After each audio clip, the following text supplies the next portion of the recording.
on the impact of uranium mining in her Southern Virginia community, and a persuasive speech on navigating social skills in friendships. Who is this cadet, I wondered.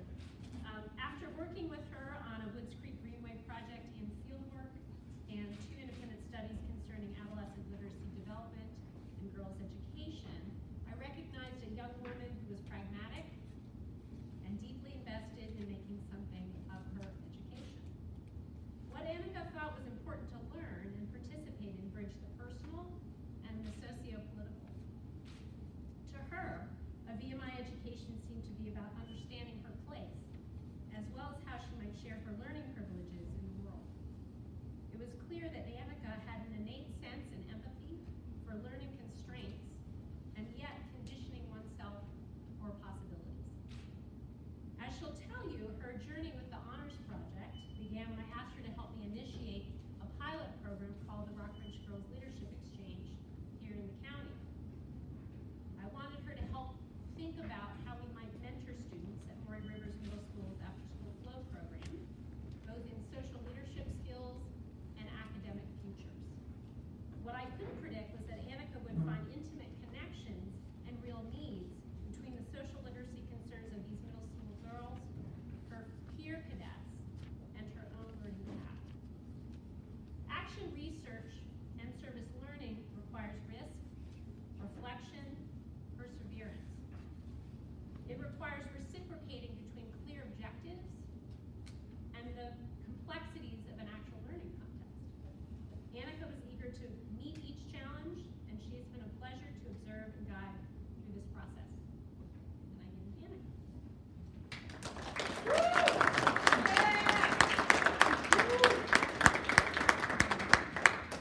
Thank you, everyone, for being able to take time out of your schedule and make it today. My parents, thanks for driving 2 hours. And then Major Hadi, thank you so much for all of the work that we've done, and also for all the times where I dragged my feet, because it wasn't as simple as it sounds. So just like Major Hadi said, my origin started when she asked me about helping her run an after-school program at Maury River Middle School. And for that, I didn't think of starting an education service-based research project from that at all. I was just working with these girls to help her mission of creating these lesson plans to mentor these girls in this local community setting. And so I created this outlet for this local community, and from that I designed this project with 2 research settings.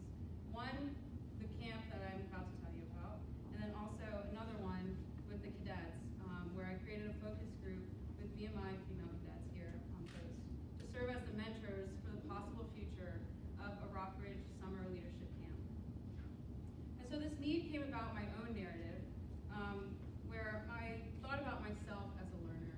And I grew up in a rural town called Java, Virginia, and I went to a public education school for elementary and for middle school. And then I got the opportunity to go to Chatham Hall, which is a private all-girls school. And from there, in high school, I thought about my own self as a learner. And I'm going to read an excerpt right out of my thesis, actually, about me thinking about myself as a learner, or what I thought of myself. So I tried writing for myself, but it never worked.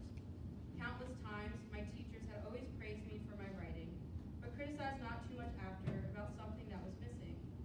I tried reading for pleasure, and I ended up falling asleep after 5 pages deep into a story. And this exercise we were about to do, writing notebook number 8, was to respond to a Walt Whitman poem by creating a verse to add to the end of it and writing a story that explains its meaning. And the poem's main themes were of identity and contributing to life, so I thought about it. And my response discussed how I at one time felt like I was not a student of work. I could feel myself slipping away from the world. People around me would get high scores on their assignments, leaving me in the dust.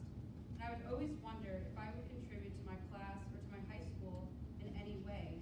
And I viewed myself in this defeated way. But I was beginning to think about how I identified myself, unsuccessful compared to others in the academic sense. And I was looking through what I thought was a mirror of truth. And so in thinking of this mirror of truth, I found from my initial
first one is new literacies. And with this,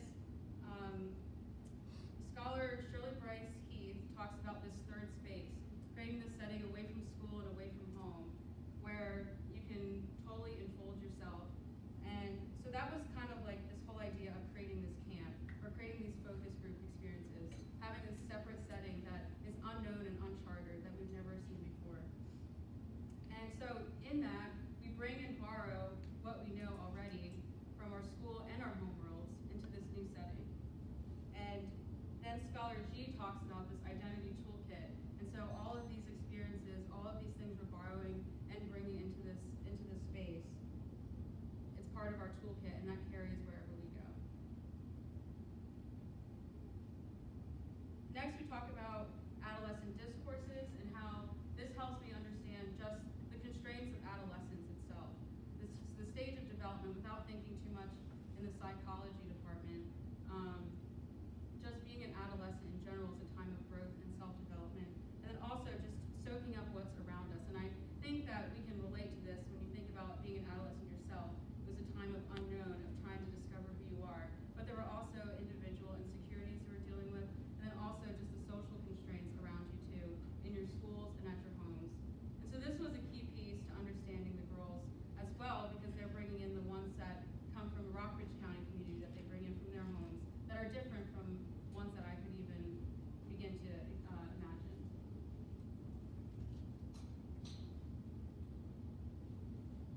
Next, I talk about the socially responsive settings, and this kind of goes along hand in hand with new literacies, and that we're talking about these different discourses of family, peer, and social, and that I'm trying to establish this place of learning. So I could have created a camp that was just full of activities, just doing activities, but I had a specific purpose to focus on leadership and also STEAM, so science, technology, engineering, and math, to further their academic and social futures instead. And so in that, they were allowed to, this is where the pedagogy comes in, this idea of finding those methods to teach, and how to form them, and also having the girls also create their own teaching methods, how they're learning. They were given so much freedom in these settings that we created. And last but not least, it helped me understand creative curriculum and my role of designing curriculum tailored specifically to the girls, and how to actually reach that point of understanding what they actually desire. Because in adolescence, as we know from adolescence discourse, girls aren't thinking about necessarily what they desire. So getting them to that level, to revealing and understanding what they desire and what they're hoping for and what the possibilities are that are unknown to them, which is very difficult. How do I take that and design a curriculum to foster improvement and progress?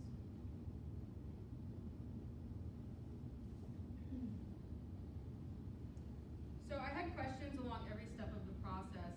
I've been doing this for about 2 years now, so they've always changed and they've always narrowed and focused along the way. But for my actual paper, these were the ones that I came down to that made sense holistically when thinking about the 2 research settings, including the ones that I'll talk about with the focus group with the cadets. And so the one important thing about action research that takes it away from just basic research or quantitative research is that it's a reciprocal relationship. It's that give and take I was talking about with the participant observation, where I had to do the action, I had to be involved in there. And also, in order to understand better what I was looking for and what I wanted to find, I had to step back and look at the same time. So I was coordinating a program, and I was also trying to be a participant and engage. In order to get the best artifacts from them, I had to participate with them, so that it looked like I was in there too. So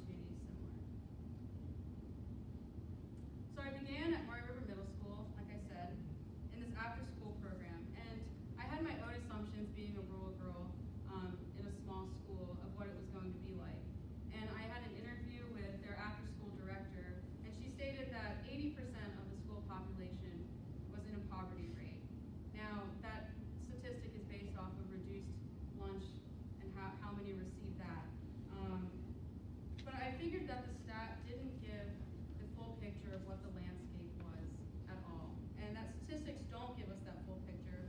So I decided to continue with this program and to create lessons that were framed to reveal some of their identities and get them thinking a little bit more about those needs, about those desires that they wanted. And so as you can see from the pictures on the far left, you have one of my participants journaling on one of the activities that we did.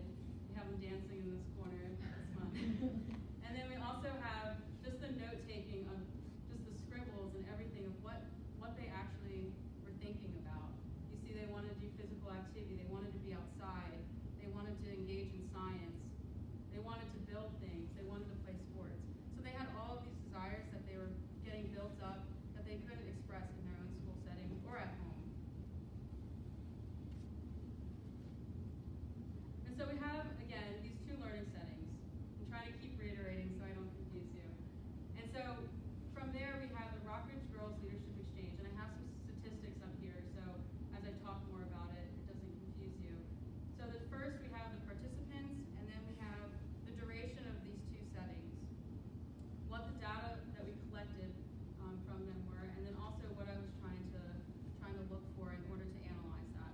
So you can see for the Rockridge Girls Leadership Camp, I was looking for a multimodal artifact. And so multimodal means that it requires you to pull on your many senses. So you're looking at, and also many actions. So they're talking, they're speaking, they're moving, looking at that engagement of all those different modes. And then for the Women's Leadership Focus Group, it was more of sitting down in these groups that were centralized, and I had posed questions for them, as I will discuss later. And we recorded their interviews. And we're looking at their academic experiences and relationships in their high schools in order to frame how they could serve as mentors. And so then my thesis became about offering these alternative learning environments in these local settings to encourage adolescent girls and these young women to creatively engage in social literacy acts.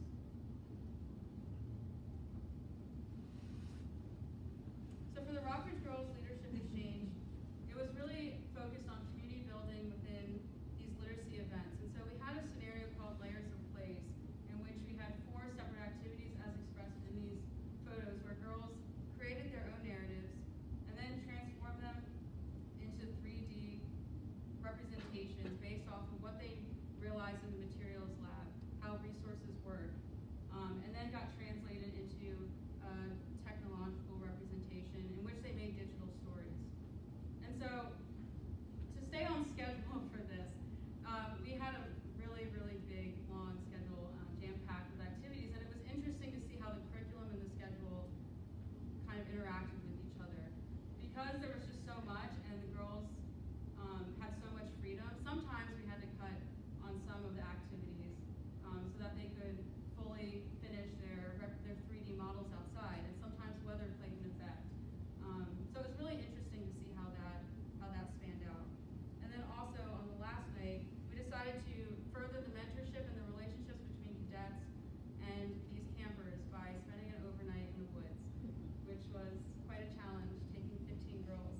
what do you think adolescent girls need in order to flourish in a learning environment?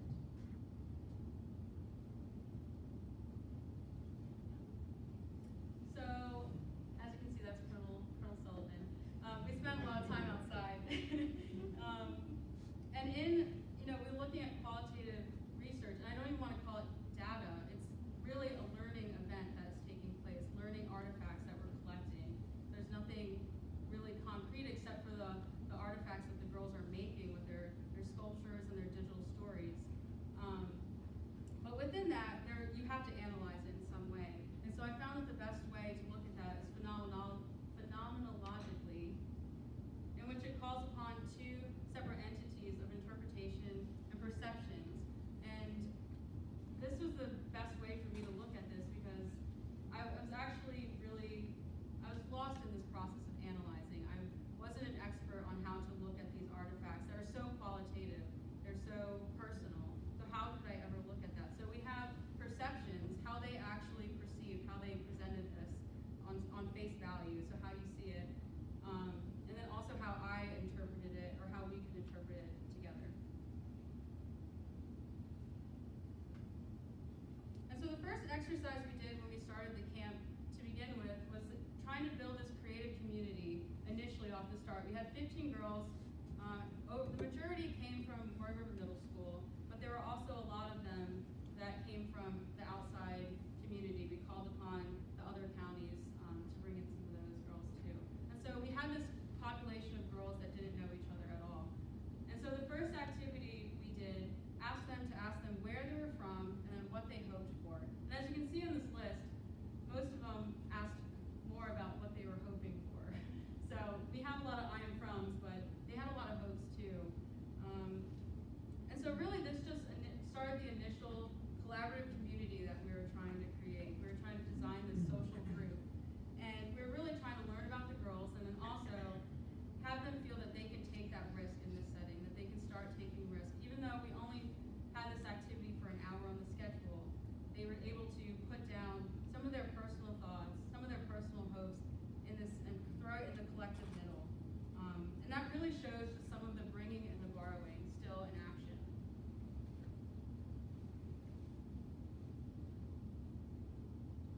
And so for the camp, actually, this was a designer profile. I decided to pull designer profiles, and you'll see how this kind of unfolds a little bit.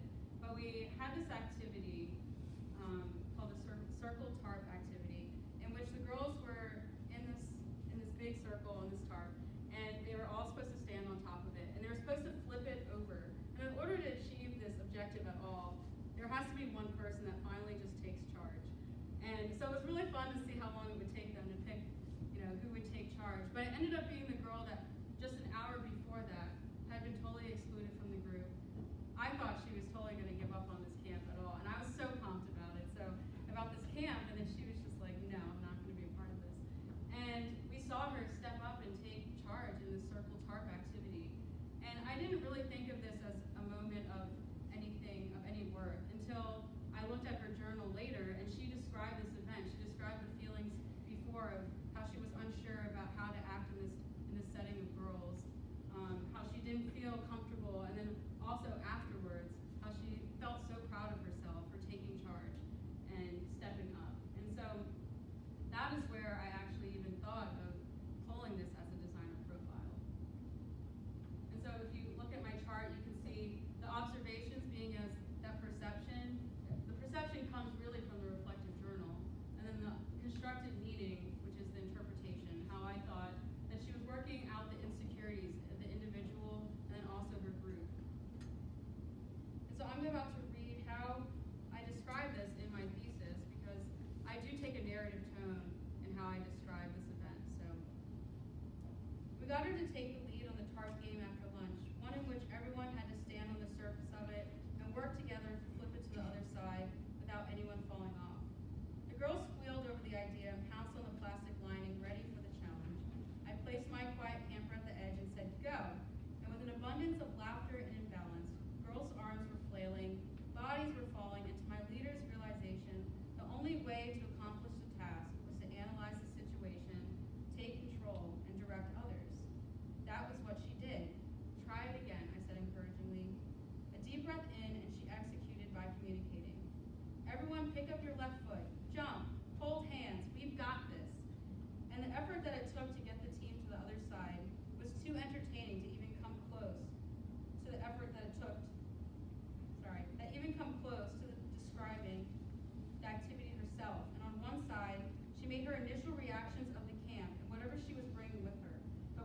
took the time to open her mind to other possibilities, and fighting whatever it was that was constraining her, she had felt a sense of accomplishment and saw how she made the outcome happen, and she was in charge. I think I skipped a line, I apologize. But that is essentially the tone I take. If you're interested in reading, I have narrative interlaced in my thesis. So to describe these designer profiles, I take a different approach, and that's really where the qualities come out, are in these narratives and in the journals and how they describe the event.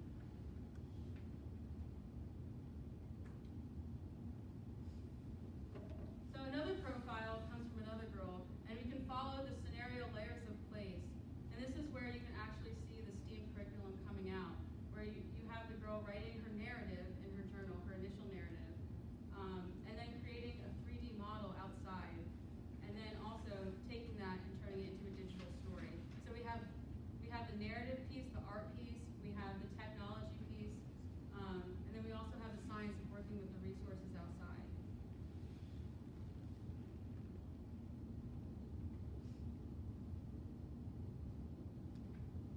The perceptions, I'm just going to note this, the perception part comes from her story. So her story alone sets by itself, and then she interpreted this herself too. So it's really cool to see how perceptions and interpretation work together on the individual level, and not just as me as a researcher interpreting it off of the perception that they had. So this is it working at hand by itself. And then with the women's focus group, I decided to take a different approach and look at some codes that I made after looking at the camp and how the meanings were expressed there. And so creating these codes were essentially from the similarities that came out from the two settings that I found after the fact. So I made the codes after the fact, but it made us look at some of the recordings from the focus group and just look at what these girls are also, what us girls, I myself am included, what we're actually thinking about too. And so we still have this bringing and borrowing in this learning situation where we have one cadet talk about how she loves math and how she loved it in high school, but she didn't think she was smart enough to pursue it. And so she closed it off, but it wasn't until she came back here to college and started off her college career where she noticed that that's where she belonged. And it was because of her love of math, her initial association with her love of math is how she got here. And so we have a couple of things. We have this girl having this comfort of being in this space of this math world already. And so she chooses her learning situation based off of what she's good at and what she finds comfortable already. But then also how it can also be dismissed early on. How she thought she wasn't able to continue her love for math, but how we can go back to those associations.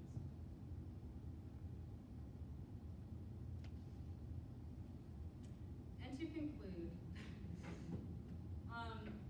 so going back to my 3 research questions, I found that constructing these spaces was really about the relationship between mentoring and also taking ownership of situations. So ownership for the cadets and mentoring for the cadets, and also for the camp, mentoring and ownership for the camp schedule, as I should say, or the camp curriculum.